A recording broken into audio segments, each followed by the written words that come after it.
So I'm really excited this morning to be sharing with you our white paper on conflict and communication.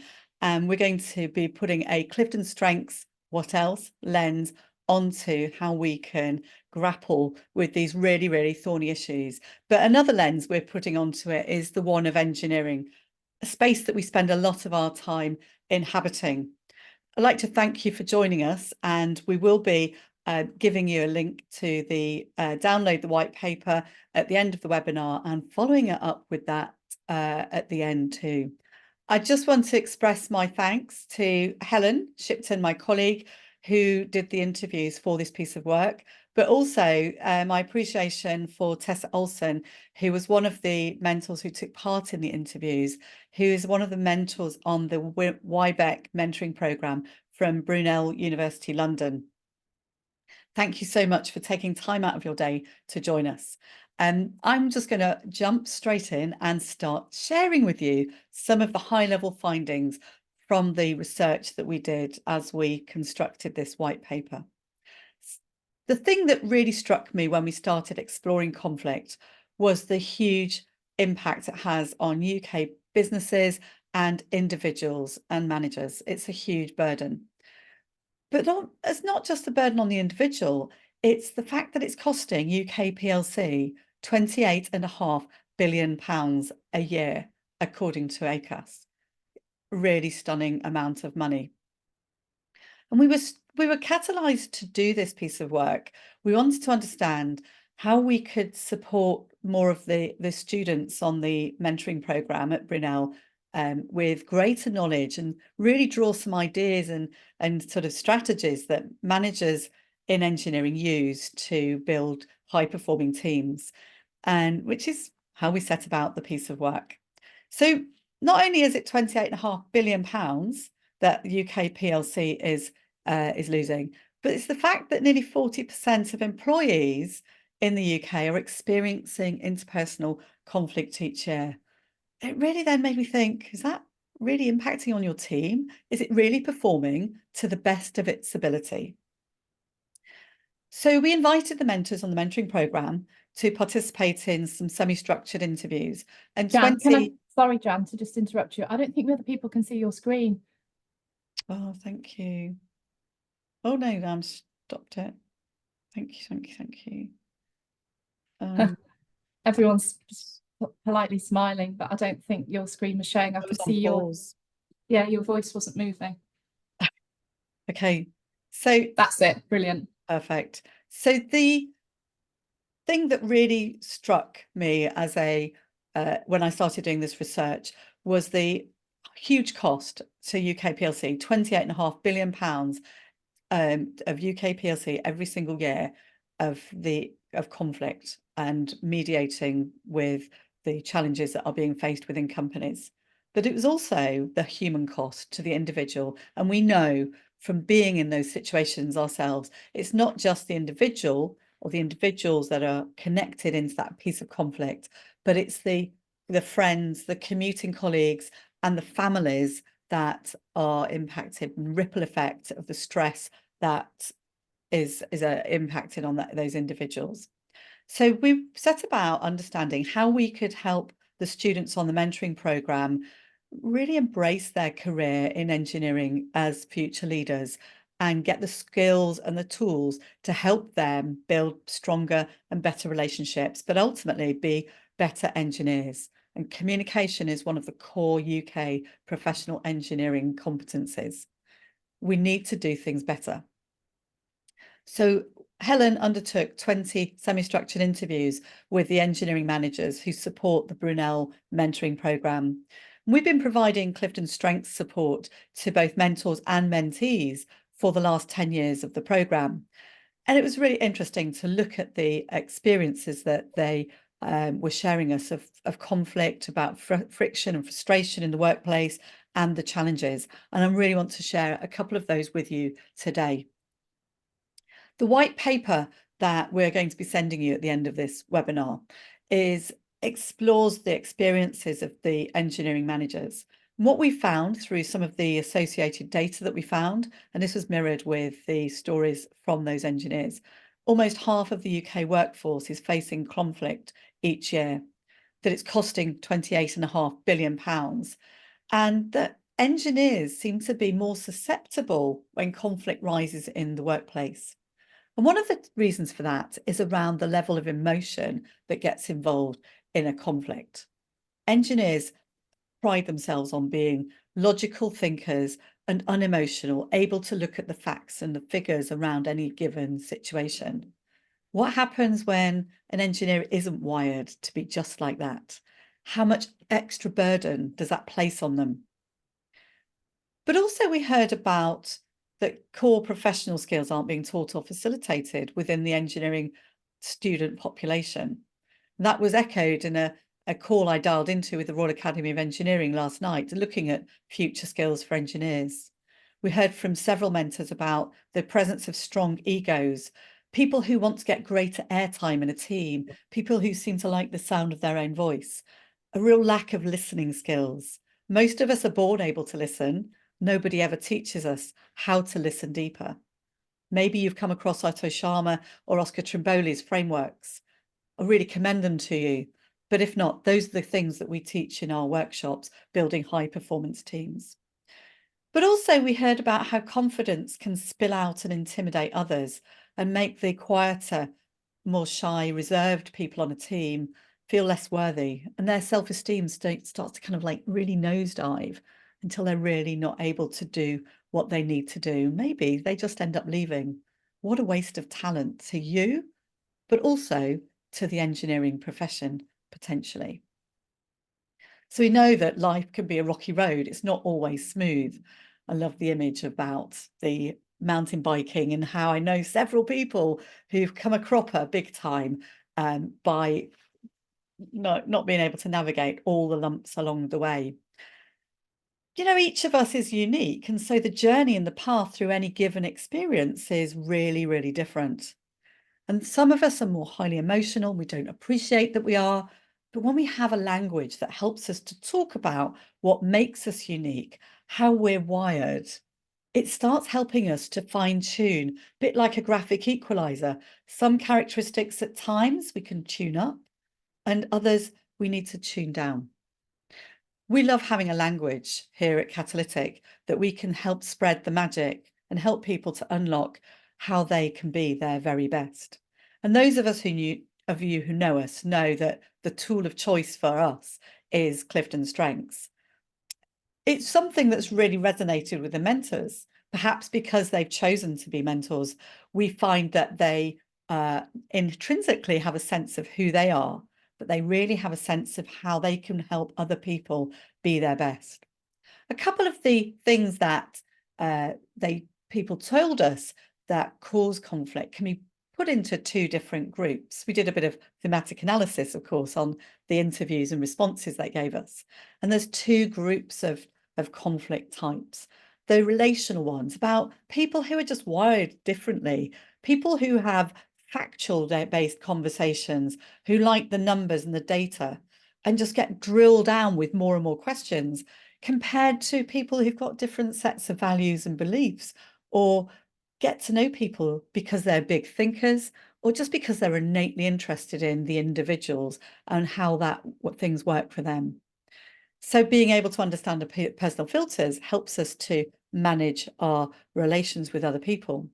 But of course, there are other conflict types. And the other category that really showed up for us was about the structural conflicts, those that occur because of the performance appraisal systems that we've got in place, where people get ranked, who's better than who. Well, that's immediately, for me, I don't know about you, that's an immediate red flag, because who says I'm better than you? Who says you're better than me? Get away, I don't accept it. And so that starts creating friction and polarization and causes problems on teams. But poor communication and alignment of individuals or even divisions around corporate goals and leadership actions, do they match what people are saying? They can create internal competition, which can be really exacerbated by having different individual business units having different KPIs that don't align, and they sort of just cause a challenge of who's going to get one over on the other, who's going to score more points over a different division. So 2 simple broad categories that cause a problem. You perhaps aren't surprised that the research shows that one of the biggest causes of conflict are communication differences. I alluded to that earlier. And those of us know who use CliftonStrengths know that there are people who like to talk all the time. There are others who are big thinkers. There are some people who like that deep, slow reflection and actually just have the joy of thinking that fuels us. But sometimes those people can be more introverted than their team colleagues. And when that happens, we can end up being in a situation when we don't listen to people because they're thinking too deeply. We think they're not connected. We think they're wondering what they're going to get for their shopping. We think they're wondering about what else they did in another meeting. And the reality, though, is that they are super focused and cogitating on what's being talked about. But they're not thinking about it in a way that others would. They're thinking about it by staring up into the distance or looking down at themselves. They don't do their thinking when they're maintaining eye contact.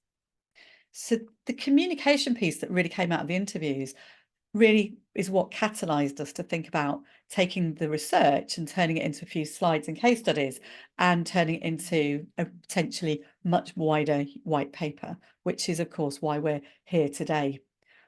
A couple of the mentors shared how they deal with conflict in the workplace. I'm loving the kind of examples that they brought. Number 1, stop, pause, assess the situation, focus on the facts. And what they're really saying is just push the emotion out of the way for the moment. Number 2, manage your own emotions and appreciate others' perspectives. And those mentors are then starting to nudge away and peel away the layers and start asking deeper questions and asking people to share their perspectives on situations. So in the white paper, we're sharing different models, frameworks like the trust equation and Lencioni. And their third piece of advice was move on, don't hang on to things. Get it in the open, talk around it, and then decide that that is the end of it, and then move on to the next thing. Don't hang on to it. One of the mentors mentioned the impact of stress and conflict on engineers and mentioned how it was particularly stressful in his experience that the engineers think logically most of the time. And so when conflict suddenly hits them, perhaps from left field, they get really stressed out about it. And a number of other people talked around these situations when that could happen and be a problem for mentors. So one of the tools, of course, we're talking around this from a position of knowledge, from the kinds of workshops that we do and how we seem to do things a little bit differently, particularly in working with engineers or people who work in the finance and technology environments. So we use CliftonStrengths and we use it as a language to help people become more self-aware. And then we start helping them on day 2 to peel back those layers so we can create clearer communication and move to that point of healthy conflict. We help build trust through using the Johari window and the CliftonStrengths tool to share more about how we do things. And then it's more about going into that second layer of the Lencioni framework. How can we help build trust? Things that I haven't seen take place in many, if any, engineering undergraduate training programs. So helping us to not attack or deal with conflict head on means that at times we can leave undercurrents of things that are left unsaid. I know when I talk to my colleagues, my friends, and people who've got Harmony High, and I know Helen is that kind of person, that sometimes they can be incredibly direct about asking questions about what people think and suggesting ways of ameliorating it. But other times people can step around and away from having any sort of head-to-head conflict or kind of be really direct with people, and things can get left unsaid. And that can cause a sense of false harmony. Kind of captured this in the white paper with this image about maps onto Lencioni's model, where we get this kind of artificial harmony. So I've mirrored that with the character with their headphones on. I'm not listening. I'm not listening. It doesn't matter what you say. I'm going to focus on what I'm doing. I'm going to get my work done. How's that going to impact on your team? In contrast, at the other end of the scale, we're going to get people who are over or covertly, perhaps even worse, really having a go at each other, personal attacks, people undermining each other, really destructive environment to be on that's really going to cause stress and pressure at work and really pull apart and disrupt the whole performance of the team. So what we really want to do is, according to Lencioni, is find that space where we have that interactive, ideal level of engagement, what we tend to call these days psychological safety. This is the heart of what we can do, in my opinion, with CliftonStrengths. We need to be able to move from discussion and debate and move to a point where we have a productive dialogue, where we listen, we respect, and we learn to ask really great, non-offensive questions of people. And we could be doing that much earlier in our careers. I'd like at this point to pause from me talking at you, and I'd like to invite Tessa Olsen into talk with Helen. And Tessa has had a fascinating career, starting out as a textile engineer and becoming a barrister. But she's been working for 26 years with IBM, and she's a long-standing and highly valued mentor on the WiBEC mentoring program. And so I'm just going to do some jiggery-pokery with my system to ask Helen and Tessa to talk around what it's like in engineering. Go away, Helen. Right, thank you, Jan. Thanks, Tessa, so much for your time today. It just feels it's been such a journey from when we first met and when we first connected and asked you a few questions on the interview, and here we are, like launching the paper. It's kind of super exciting. So yeah, it really is. So what I've just got a few questions about the challenges that you've seen as a manager and kind of like how you use CliftonStrengths to overcome them. So my first question is, what is the biggest challenge you've seen in teams that you've managed over the years?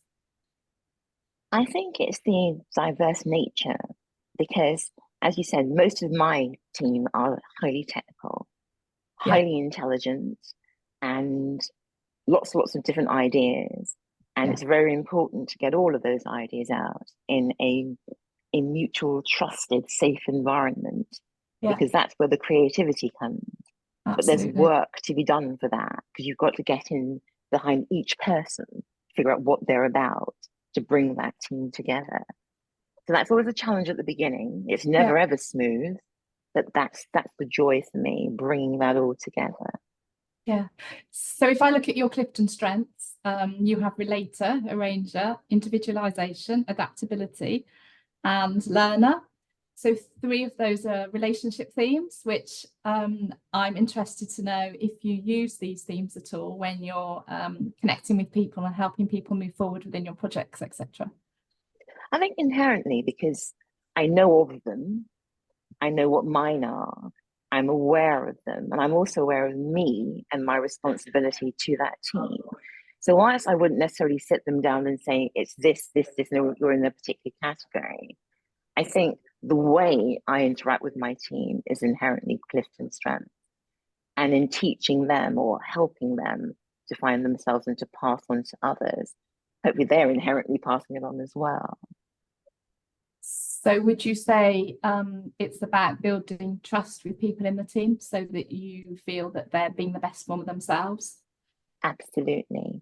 Because conversely, I'm not a technical person. I'm not, you would imagine with a team of very complex engineers who are very black and white with things, I represent the gray. So getting their trust to be able to say, do you think maybe it could be this, or have you thought of that, or collectively can we do this? Trust is immensely important, because you're trying to get them to deviate from black and white. Yeah. And if they don't trust you, they're not going to do it. No. So it's number one. So it's also maybe about respecting who they are and what they bring, and allowing them to pick out all the bits needed for the project. And bits that I'm not going to know, allowing them to teach me the bits that I'll probably never understand, but can understand enough to bring the best for them. So you can almost borrow their strengths, borrow the bits that you think are useful for this particular project, or borrow the strengths. Yeah. It's a two-way thing. And I will say to them, there are things that I'm not going to know, but I do know how to run a good team. So if you trust me with that and teach me what I need to know, then together, and that's the beauty of it. When you start from here, you see everyone moving to here. Yeah, it's we wonderful. have this team. It's just fabulous. Yeah, amazing. So if you think about healthy conflict, a lot of the mentors mentioned about conflict and healthy conflict in the interviews. How do you think we can create healthy conflict? Because conflict to some people is really uncomfortable. Like, I have harmony and I feel really uncomfortable with conflict, but how does a team move forward with conflict to bring a positive outcome? Again, I think part of it is trust and good communication.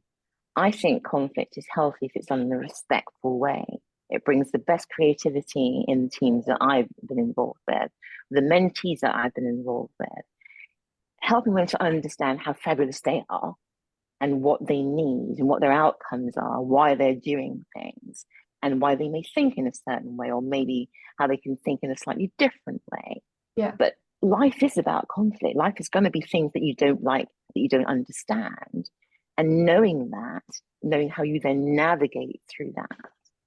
And if it's safe, and if you feel secure, if you feel able to bring your whole self, I think is the phrase, then healthy conflict is necessary. Yeah, no, bring out wonderful. The best in you sometimes. Yeah, no, I do agree. I'm learning that myself actually with conflict. So if you're looking at engineers and the importance of bringing younger engineers on, and looking at communication skills, what kind of advice do you feel that you could offer today? Well, I think first it's trying to understand your why. Why do you want to do something? What is it? What outcome do you want? And then figuring out how you're going to go about that. Because every single mentee that I've had has been fantastic, immensely bright, some lacking in confidence for reasons that are not clear, because they're fantastic. And it's helping them to know how to put their best foot forward. And part of that is, why do you want to do this? What outcome do you want to get to? And how can we start working towards how you can do that? Yeah. And once I found that once we get a bit of that sorted out, they're a little less afraid of the perception of others. And many times the perception is completely wrong, but we get into our own heads because we're afraid of things. So a little bit of trust out there, a little bit of pushing yourself out and knowing what you want. Sometimes that's the first step. And once you've gone over that first hurdle, then maybe you do another one and another one and another one. And again, that's growth. And maybe that's a role as a mentor, is just taking the time to get to know the person and to get to feel so that they feel comfortable with what they've got to do and their expectations. Yes, and safe enough to ask me whatever. Yeah, exactly. Should I do this? If this goes horribly wrong, what will happen? Yeah. And if I'm here to say, tell me, let's work through this. What do you think? What's the worst that could happen? Let's do this. Exactly. Yeah, exactly. Wonderful. A wonderful mentor. I'm so grateful for your time today. That's been absolutely wonderful. My pleasure. I don't know if Jan wanted to add anything else, but now it's over to Jan. No, lovely. Thank you so much. I think I'm going to put myself first in the queue to have Tessa as a mentor. Wonderful. Yeah, thank you. And I imagine that from what the stories you've told us, that your team is really well connected and really strong, which is amazing news to hear. Thank you. Yeah, they look after each other, and I love that. Whatever it is, good or bad, and if you can get them to that point, then the job is relatively easy because they manage themselves. But that's the work, getting them to that point. And that doesn't happen, does it, just in the blink of an eye? It takes a lot of time and investment. But it's worth it, because when you see the outcomes, it's worth it. Brilliant. Thank you so much, Tessa, for taking the time for your day. Really appreciate it. My pleasure. So one of the things that really strikes me about a quote from a guy that I've been doing a lot of conversations with over the last few years is a guy called Simon Hurry. And we were having a conversation a while ago, and he came up with this, what I think is a really amazing quote. And there is no we before an I. A we is when two I's are in agreement. Otherwise, there is no we. And it perfectly encapsulates the sense of having that conversation about the relationship, about that really strong trust, about being able to ask for help, about being able to say, is this a good idea? What do you think about? And also from the other individual's perspective is the capacity to then ask deeper questions. Tell me, I'm curious. And the other tip that I've had over the years from various people, but is in the Michael Spungy-Stania book about the coaching habit, is start your questions with what. It's a super simple trick to help you frame a question. What would happen if? What about this? I'm wondering what would we do if? It shifts the question. What solutions might we think about? Creating these very specific, practical ways of getting people to think in a different way. And that's the really great way about helping people to not feel intimidated or put down or belittled when we're involved in that situation where somebody isn't too sure. So one of the other comments that Simon has mentioned, which really chimes with the interviews with mentors, is about as soon as you're in a relationship with low self-esteem, you're always looking for validation. And then it becomes an issue. Because as soon as we're looking for validation, we start asking people about what they think about something, and we start questioning ourselves. And as soon as we start creating this negative spiral, it really affects how we show up, and we can really drift deep down into a negative mode. And the inner chimp that we have, Tom Peters' no relation, starts really becoming activated. It sits in that emotional center of our brain, and we overthink things, we become concerned, we become worried, and the way that we respond to people has less confidence and less way that we can really show up. So being able to show up with our strengths really helps us. This mentor that said this, if we have low self-esteem, we allow others, we give them permission to both inflate us and deflate us. We're looking for people's approval all the time. Understanding what triggers us and that we aren't all triggered by the same thing, we don't lock horns over the same things, is really important. One of the flashpoints for me is someone to tell me to calm down. My CliftonStrengths of command is something that I'm always able to step up when things aren't going well. But if someone tells me to calm down, because I know in its stressful situation, when things are really in a dire situation, I go super calm and I'm able to sort things out. If I'm being a little bit stressy, it's actually because I'm not worried about the situation. I'm just feeling a little bit out of control, and I really hate feeling out of control. Being able to understand what triggers a disagreement or a conflict and why is really core to helping us manage our response to it. It really helps us to understand our core being. What is it that we need to be our best? What is it that frustrates us? Is it the same? And is it the same thing at home? Are you triggered by your partner who likes to have everything in the drawers lined up and the worktops super tidy and clean? The dishwasher where everything goes in the same place? In our household, we have a what we call a dishwasher training program, where we've come over the years to the appreciation there is an efficient way to stack the dishwasher, and we abide by it. We do take some photographs when the instigator of the dishwasher training program is away of lots of higgledy-piggledy things in the dishwasher, but it is truly done with humor. And the other thing I've heard about with mentors is when they have a CliftonStrength of discipline, typically people have a really tidy desk. And I know I have in the past, and I know other engineers who have in the past and perhaps still do, I now urge them not to, because I understand how deeply it hurts, is they can move people's pencils around, move their mouse to the other side of their keyboard. move the alphabetically organized author structured books on the library, mix up the CDs on their bookshelf, change things around. And sometimes that can go from being a little bit of naughty humor to something that's really deeply offensive and starts making somebody feel like they don't fit in that space.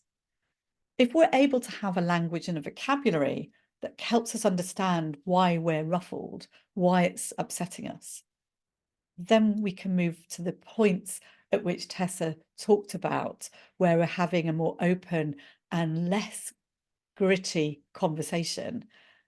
But it's a conversation that might have a bit of friction in it, but we know that and we're able to navigate it.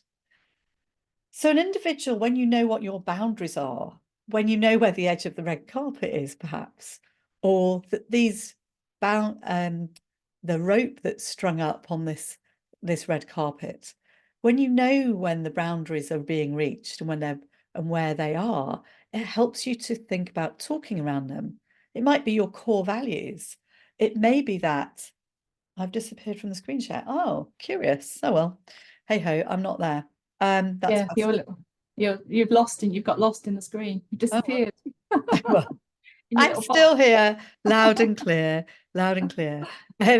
So being able to know who you are and those core values and when they're breached, knowing that for some people, honesty is above all else the most important thing, but knowing that for other people, it's something maybe like timekeeping, and that's something that might be related to your cultural values as much as the core makeup of who you are and the fact that you've got discipline. I'm back. So what we all really need to do as an individual is we need to take a little bit of ownership of how we show up. Take some time and invest in ourselves. What makes us tick? What do we bring? But what do we need to be our best? And how can we have those conversations with people? Tessa and Helen have both got lots of CliftonStrengths blue relationship themes.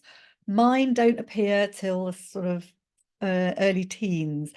And so having people I can connect with and communicate with and ask about ways to approach situations means that I can be a better manager, a better person. I've learned and reflected on the times in my past when, as a manager, I learnt the hard way and had my fingers burnt. Maybe another time over a glass of something, we can talk around it and I can share my stories.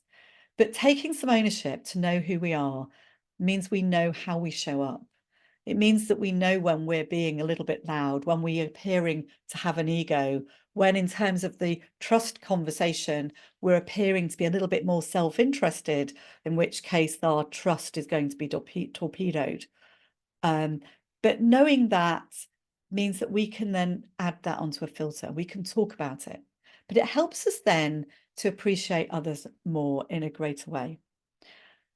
It helps us then take ownership of how we can shift how we show up. So one of the things we've created in the back of the white paper is something you can detach and download and use, is a diagnostic of the CliftonStrengths 34 themes. It helps us understand that we're not all triggered by the same thing. And I've just pulled up for 2 of the pages from the white paper here for you to have a look at. You can see here that if you've got analytical, you can be so demanding for facts. You can actually be so eager to know what the data is behind something. You have this bottomless well of questions. Tell me, I want more, more, more. That information quest that you're on can seem really, really challenging. And you might actually not be very good at getting things done if your analytical desire for information pushes everybody that you're working with back against the wall. They're like, I don't know where all these questions are coming from. What's it all about? We've been through this. But actually, the person with analytical really has that drive to know more.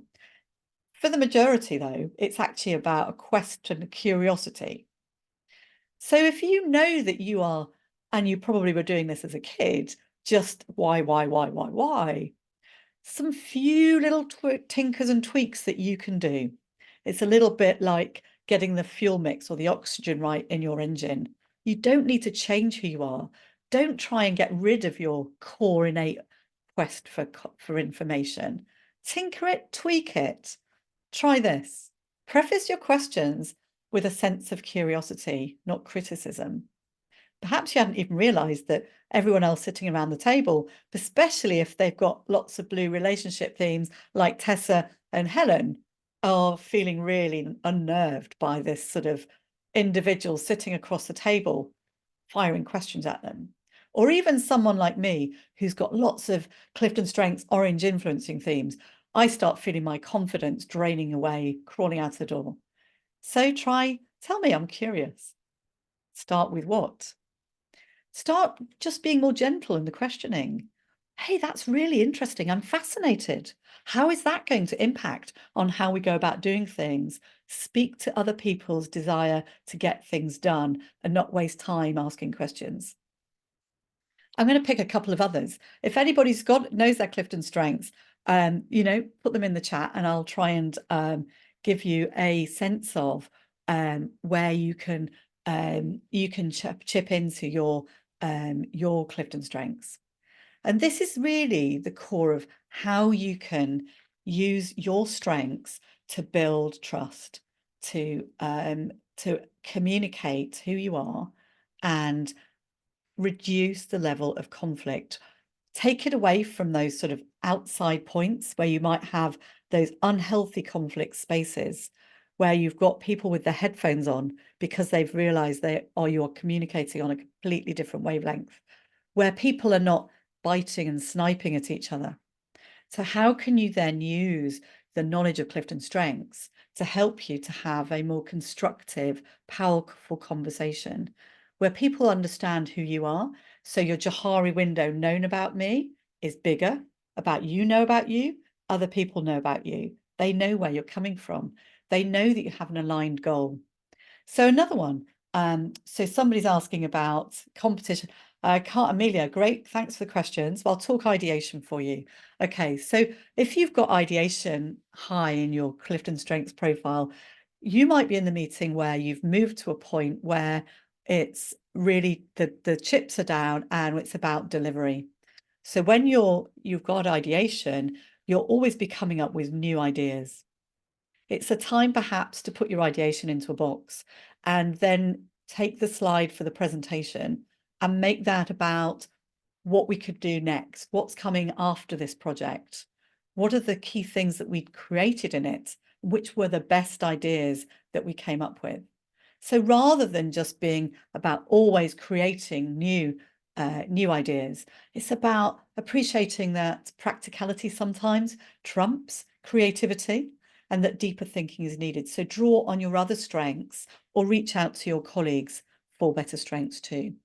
So I mentioned the Johari window about helping you to build trust with your colleagues by sharing more about who you are, but also about that psychologically safety, changing the questions and being open to the conversations and ideas that others are bringing to the party, that people who've got consistency, people who've got deliberative or discipline are to be valued, about not wasting money, about tying it back into the framework of the things that you're doing. Martin's interested in strategic and what else are you interested in? Communication. I've got 2 pages up here. I'll show the other one. So this is a way. Now this table, the kind of end point of the white paper and putting that CliftonStrengths lens onto conflict and communication is not about what generically we're telling other people to do. It's really about the individual. What can you do? What might you inadvertently, unintentionally come across like to other people? And it's around try doing these things in the right-hand column. Just conscious of time and that it's coming up towards lunchtime. So the previous table was about the strategic thinking themes. This is about the executing themes, achiever through to focus and restorative. So what we're talking about here is perhaps for achiever, let's just take the one at the top, is about you might always be driven and very intense about your work, always trying to do things that are really hard, But you can be so focused on the goals that you have to achieve on your to-do list that you forget about the bigger goals and the longer term vision that might come from a futuristic individual. So try valuing and asking for input from strategic thinkers, energizers, people with the influencing themes. Try talking with those who've got communication. How can they help translate the hard work and the effort and create stories about selling the work that you're doing in a great way? Try working towards shared goals and understand how, by having that aligned goal, coming back to the quote from Simon Hurry, if you can align yourself through your strengths about how you find it important to do things, how you can be able to do things in your way, but with the same goal in mind. So really, really important. Oh, Martin's got disconnected. I'm sorry, Martin.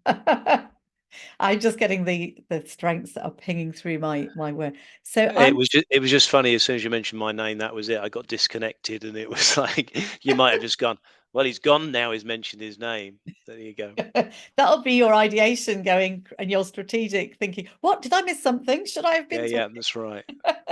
Is that some legacy from when you were at primary school and somebody said, Martin, pay attention, stop talking? Something like that. I think my brain just made the computer decide to cut off.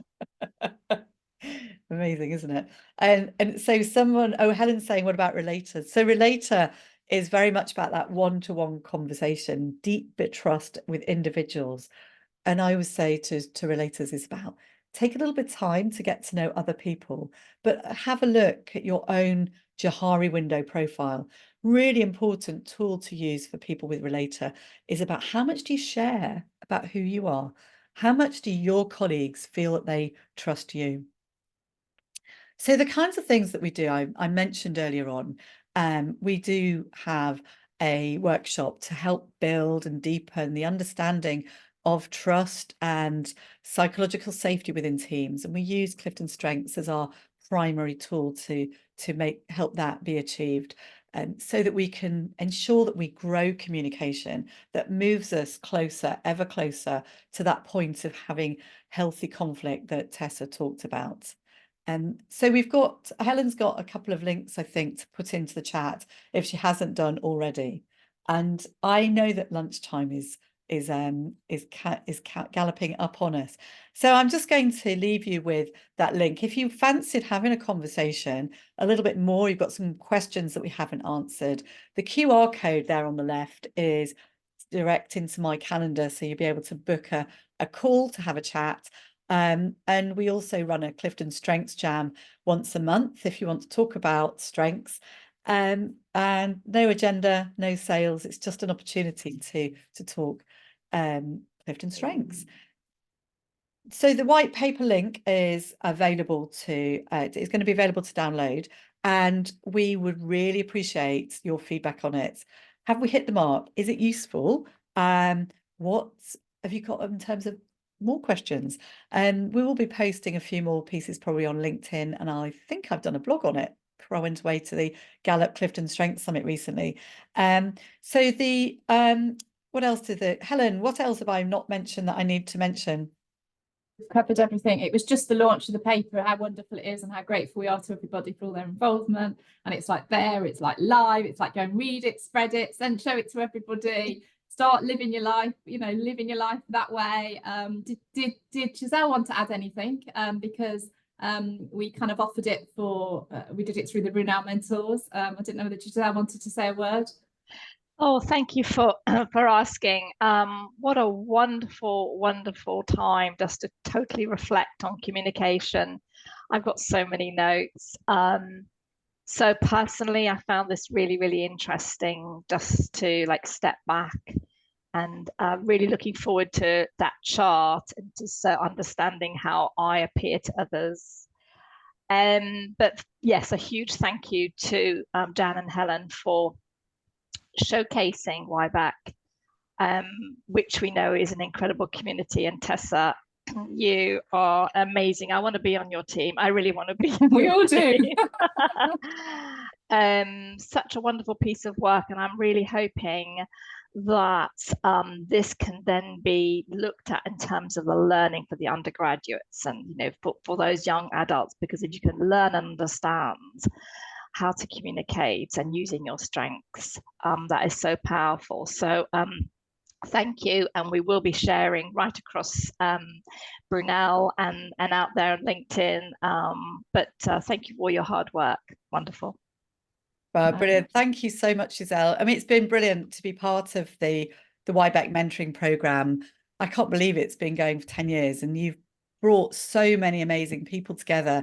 I know it's really competitive about being able to, like, more mentors want to be part of it each year than you have space for. And it has been amazing. It started out as how can we capture a few stories and nuggets to feed into our workshop as case studies. And, you know, we managed to do that in January this year. And but hearing the voices of the mentors in such a, you know, deeply personal and insightful way, it really underlines some of the things that were mentioned, that I mentioned at the beginning of, in terms of from the Royal Academy Engineering webinar last night on what are we doing to train and educate engineers of the future. And it really stands out that the professional skills, communication is there as a core attribute, and yet it tends to focus on presentation skills, technical communication, outreach. It doesn't talk about those fundamental pieces of listening and being able to ask really, really powerful questions. So thank you for enabling us to kind of take this and vocalize it, but hopefully we can share this beyond the WiBEC scheme, but also beyond our community and influence how we train future engineers. You know, let's make this much bigger. So we'll send the paper out after this. I'll send an email out because is it downloadable from the website yet, Jan? It should be live, but I will go and double check. Yeah. Done. The funniest thing is seeing you in that tiny screen in the corner. I know, it's what a big personality you have. You're just like in this tiny screen in the corner. I know, it's just a wonderful bit of irony, isn't it? Has anyone got any more questions or any questions they want to ask? Yeah, feel free to unmute.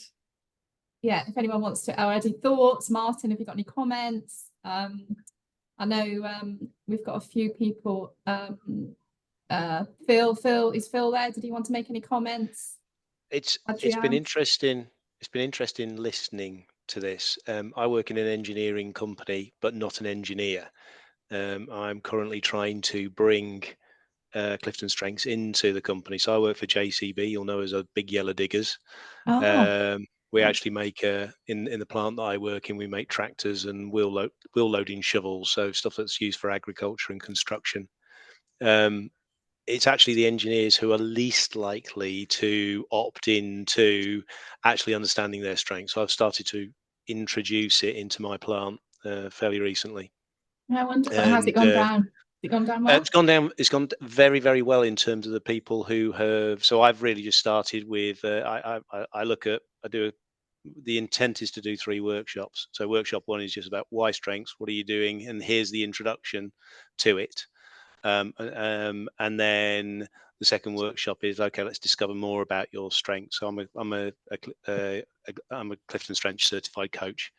And then workshop 3 will be actually saying, okay, so we've identified these different projects that we think are very, very important, and get a workshop leader who understands their strengths to say, right, I want this person, this person, this person on my team, and I'll work with them to say, okay, we've got this big problem, it's a cross-functional problem.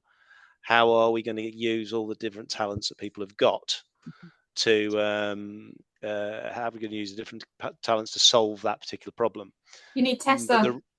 But the reason for dialing into this was I've got people in my team who I'm interested in how, you know, I've got a relationship dynamic there is one doesn't trust the other one, or they don't trust their team, and it's how to, and then there's pent up You know, there's pent up frustrations from years of stuff, of Yeah. things going wrong, and sort of culture that says, right, okay, well, how can I get these people to understand each other? So just looking at their strengths, it wasn't a case of, okay, what relationship strengths have they got? But I can see the commonality that they've got. Okay, so they've both got responsibility in their strengths.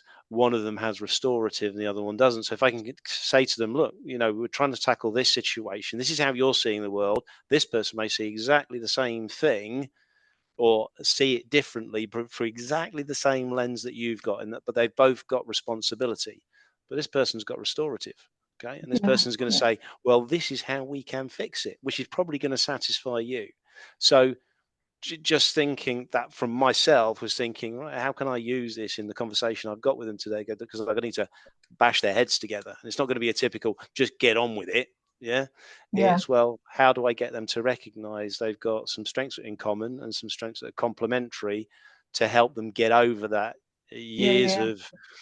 of distrust, or years of, or within not necessarily those two people, but within people that work Yeah. for them, Yeah. or the organization that surrounds them as well. So that's Yeah, why no, I kind of super joined the call. Yeah, no, super interesting to hear sort of live experience within DCB. Phil, did you want to add anything? Actually, I think we've lost Jan. No, you've not. I'm here. Oh, she is there. Can never lose Jan. No, I thought it was brilliant. There's loads of stuff in what you've just covered that I think as a university we need to go away and have a think about. And it's that, you know, so how do we prepare, you know, the engineers of the future to be effective? And hey, here she is. yeah, I mean, they conflict's part of life, isn't it? And we you know, the more you're in, you know, as you move up through the career chain, you end up with more and more conflict. But it's how do you manage it? And I think you know, preparing our students for that and not to be frightened of it, so that they can handle it properly, I think is really important. So yeah, you've given me loads to think about. I think I'm going to read the paper very carefully and see what more we can do. I think just a context on that, Phil, in terms of my business here, I haven't got engineer feedback on what their top 5 strengths are yet. Yeah, because the engineers are not necessarily coming to the party. But what I did do is, in terms of the 30 odd people that I've now got their top 5 strengths for, mainly the people who came back were the operations people. So in a plant which has manufacturing engineering, it's got design engineering, it's got operations, it's got logistics, it's got purchasing. So the whole gamut of all functions within one place.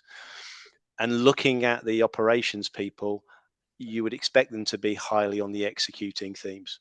Yeah. If I then start to get the engineers, I'd kind of expect them potentially to be high on maybe the strategic things because of the analytical stuff.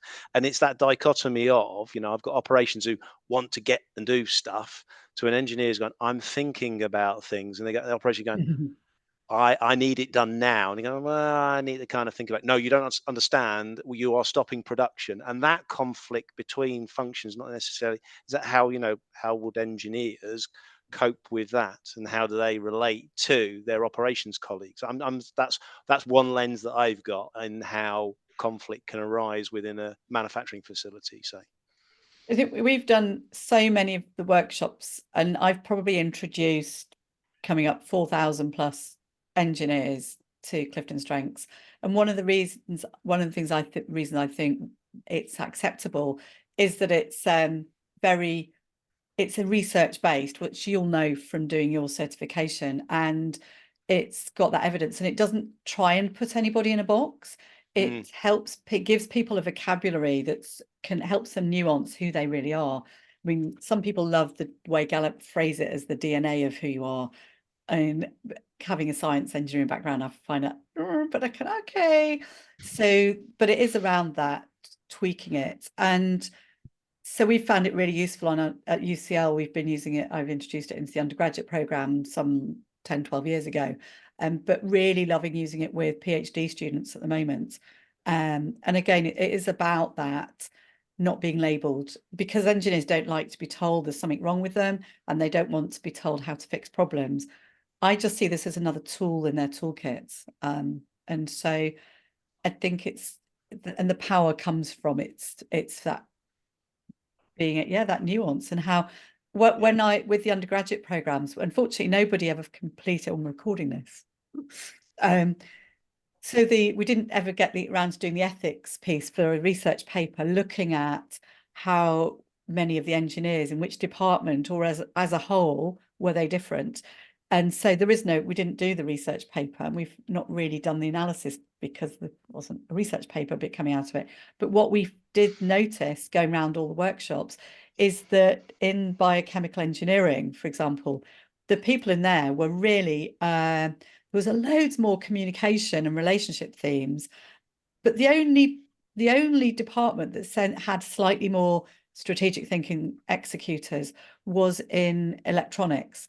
But at that aside, there was a huge variety and diversity. Computer science, I found a student with 5 influencing themes who felt that he wasn't valued in the teams. And we introduced it as a team tool to help the students talk to each other. So I think, good luck. I think it's really powerful. And if you want me to do a little lunch and learn sometime, just give me a call, because it's a different voice from a different place. Yeah. And, I've worked with a geoscience company and big pharmaceuticals. So that sometimes carries a little bit of weight. And it's interesting. I mean, you're talking about the labeling bit, because what I don't do is I very much say, just because you haven't got something in here doesn't mean you don't have it, because we just start with the top 5, don't go to the 34. Yeah. Just because you've got that doesn't mean you don't have that. And I'm very much about the stress, to stress, these aren't labels, these are just no bad strengths, these are all good strengths. Yeah.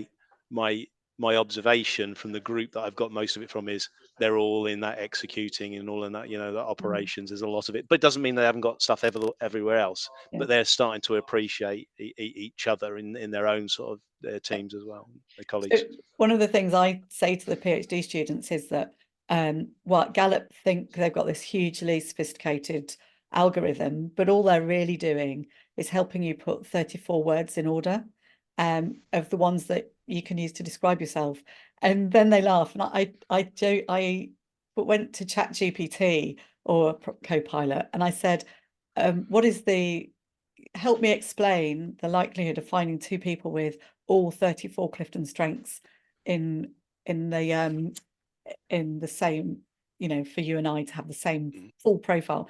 And it came back with this. It took the analogy to playing pack of cards, and it said the chances of finding, now you have to put this into context, because the difference between having 34 in the same order and 52 in the same order is massive.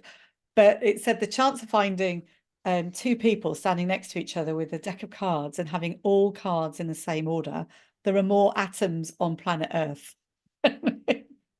Wow. So the 34 strengths, I think there's 33 zeros at the end of it. So it's and that gives people that confidence in the fact that you're not trying to label them, that it's unique. So there you go. But thanks for dialing in. It's great. Did you pick this up through the strengths coaching group? Yes, on LinkedIn, I think so. Yes, it was. Cool. Oh, nice to know. Thank you. Thanks for joining us. Anybody want to add anything else? Giselle, it's nice to see you. And Becca, thank you for coming. I see. Did you want to add anything? Actually, I see as one of our mentors. Asa, yes. Asa, are you there? Hey, hi everyone. Really miss you guys. Hi. Nice to see you. Really, thank you. This is really interesting. I'm just listening and really miss you guys. Hopefully next year, because I've been doing a lot of traveling this year. Sorry. Thanks for joining today. And Adrienne, have you got any other questions, comments? That's you. Hello. Nice to see you.